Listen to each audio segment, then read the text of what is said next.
Hanggang ngayon ay pinag-uusapan pa rin ng mga tsismosang kapitbahay ang mga kaganapan sa last vlog ni Vice Ganda. Inisyo ang pamamahiya nito kay MC Moana, kinall out niyang hindi marunong makisama. Napaiyak naman si MC sa pagsita umano sa kanya ng It's Showtime host. May mga nagsabing naging harsh daw ang komedyante kay MC na pwede naman niyang kausapin in private tungkol sa issue nito sa katrabaho. Bagamat may mga tutol sa ginawa ni Meme, meron din namang naintindihan ng pagiging prangka ng komedyante. May nagsulputan pang issue na di umano'y may mga edited na eksena na hindi lumabas sa vlog ni Vice.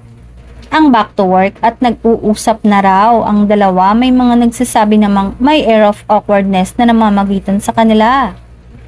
Hihingyan naman ng pahayag si MC dahil ilang araw na itong hindi napapanood sa noontime show, maging ang kaibigan nitong si Lassie. Sa ngayon daw ay nagpapahinga muna si MC sa Showtime. Marahil ay para nga naman hindi maging awkward sa harap ng madlang people.